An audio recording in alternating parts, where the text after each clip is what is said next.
We are going to continue our study of the fourth ayah of Surah Naas, min sharril waswasil khannas. We did not get into the word analysis. We ask Allah's refuge from min shar. We talked about shar last time, sharara, the spark that comes out of a flame that can burn you. Shar means evil, and specifically an evil that can cause you harm. A harmful evil would be the word shar. Then there's the word, very interesting word, al-waswasil khannas. Now Allah did not say a shaitan. Shaitan, shatana, the description of which inshallah will come in when we get to that word in other places in the Quran, has to do with being consumed with rage. That's what the word shaitan essentially has to do with, being consumed with rage. And there's a difference of opinion among ulama about the root origin of shaitan also. Is it shata or shatana? There are two ways of looking at it. But in this case, al-waswas, waswasa in Arabic gets commonly translated as whisper. Waswasa with the ta marbuta at the end, okay? The other word in Arabic for whisper is hamasa.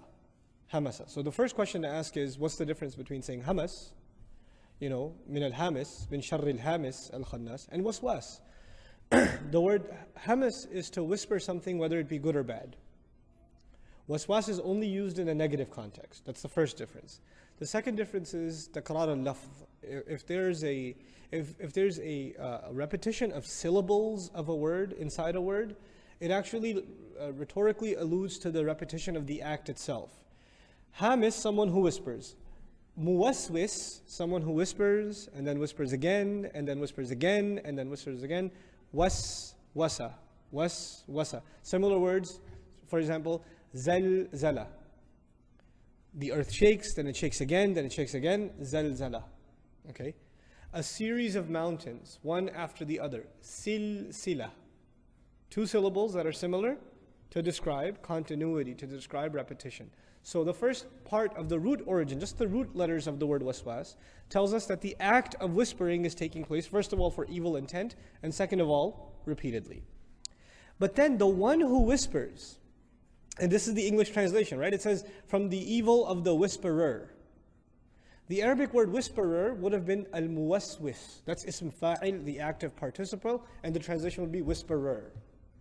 But Allah did not use the word muwaswis. And the infinitive form, to whisper or whispering, is waswasa with the ta marbuta or wiswas. When I say wiswas, what haraka did I put on the waw? A kasra, right? Wiswas. That's to whisper. So we're not even asking refuge from the whisper itself. But when you say waswas with a fatha, this is called sighatul mubalagha, meaning the one who whispers a lot, the extreme whisperer, who is obsessed with whispering. If he was just a whisperer, he would have been muwaswis. But he is obsessive compulsive whisperer, he is waswas. He doesn't stop. He keeps going and going and going. Now the word itself had repetition because of its root. And now add to it further hyperbole, further strength because of the pattern from the sarf. So from the origin, the jithr point of view, it's powerful and repetitious. And on top of that, there's the sarf, the way it's spelled in the Arabic language in the Quran. Then a sifa, an adjective has been added, al-khannas. This word came before in the Quran when we were studying فَلَا أُقْسِمُ بِالْخُنَّسِ. Same root origin, khunnas. It was used to describe stars that seem to the eye that they twinkle and then they disappear. It's like they take a step back. Or stars that turn around, right? It seems in the sky like they turned around or they beat a retreat. That's the word khanasa, even in the hadith we just read, or the athar of the sahabi, that when he remembers Allah, then the shaitan retreats. He takes a step back. That is khanasa. But the word isn't min sharril waswasil khanis. Khanis, the one who steps back. Khannas, the one who keeps stepping back. And if you want to keep stepping back, it means you keep stepping forward, then you keep stepping back, then you keep stepping forward, then you keep stepping back. You know what this means? That means he's constantly whispering. Where do we get that? In al-waswas. And the more you remember Allah, the more what's he doing? Taking a step back. And the moment he sees an opportunity, what does he do again? Takes a step forward. And then you push him away, he steps back again. And you would think after several times of being pushed back, he would give up. But according to the word al-khannas, sighatul mubalagha yadullu ala takrar. This khannas, like, in Arabic you say khabbaz. From khubz, you know what khubz is? Bread. Khabbaz, the guy who bakes bread over and over and over again. He does it for a living. He doesn't stop. He didn't make one pita bread and he's done. Or one naan and he's finished. He's going to do it for a living all the time. Someone who keeps giving gifts, doesn't stop. Wahhab. Hiba, a gift. Wahhab, the one who keeps giving gifts over and over and over and over again. Allah is one of Allah's names, Ghaffar. Ghaffar. Not just that He's forgiving, but He keeps forgiving over and over and over again. This is a repetition in the word. So we say Khannas. He keeps coming back. He keeps coming back. Remember I was saying to you before, unofficially, He doesn't quit. The word we know where He doesn't quit, but He does take a retreat is the word Khannas. So His offense is al-waswas, His defense is al-Khannas. We got both sides of the picture of Iblis inside these two words. Min sharr al-waswasi al-Khannas.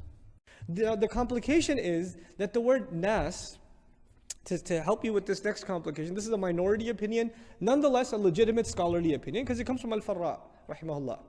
It's very powerful, because he's one of the great Arab linguists. In the Quran, Allah uses the word nafar. Nafar is usually used for a group of people. قُلْ أُوحِيَ إِلَيَّ أَنَّهُ اسْتَمَعَ نَفَرٌ مِنَ الْجِنِّ. He uses the word nafar and says a group of people from among the jinn. Nafar typically in literature is not used for jinn, it's used for who? Human beings. But in the ayah now it was used for jinn. Another word, the word rijal. The word rijal is used men, obviously people or jinn. It's people. But we find in the Quran, وَأَنَّهُ كَانَ رِجَالٌ مِّنَ الْجِنِّ يَعُوذُونَ بِرِجَالٍ مِّنَ رِجَالٌ مِّنَ الْإِنسِ يَعُوذُونَ بِرِجَالٍ مِّنَ الْجِنِّ. There used to be men from among the human beings who sought refuge with men from among the jinn. So now rijal is being used for human beings and also for jinn. But the strange is actually a hadith or an athar narration reported by Baghawi, where the Sahaba report meeting a group of people that were very strange looking. So they said, Manil qawm, who are you guys? What nation you come from? So they said, Unasum min al jinn.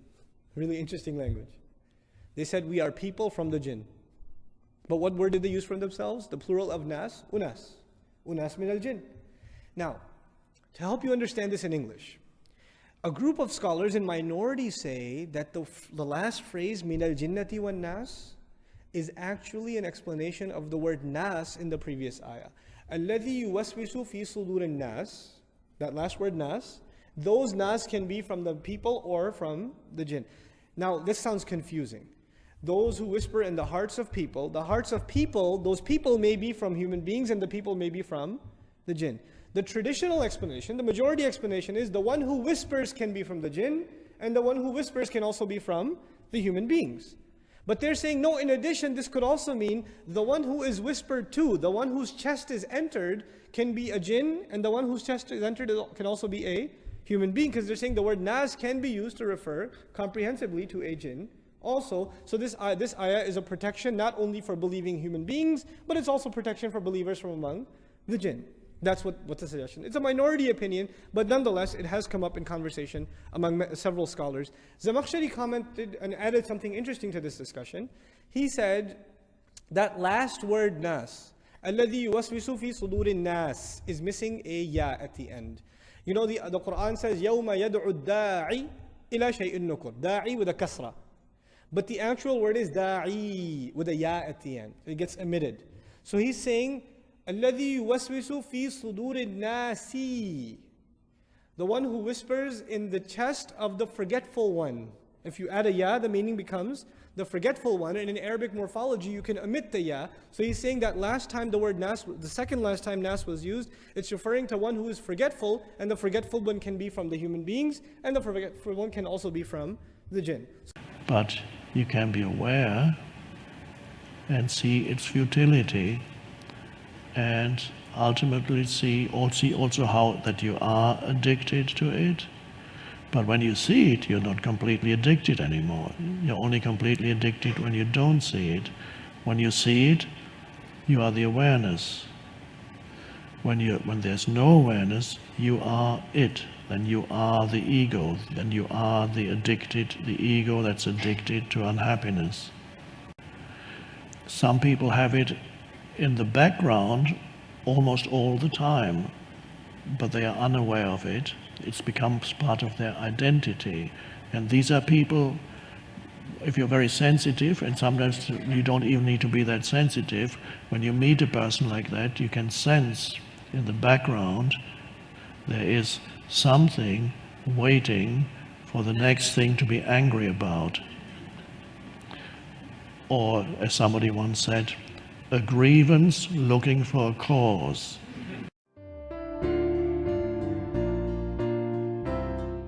So the important thing is to catch it as it first arises because before it takes over your mind, when it's there as an emotion.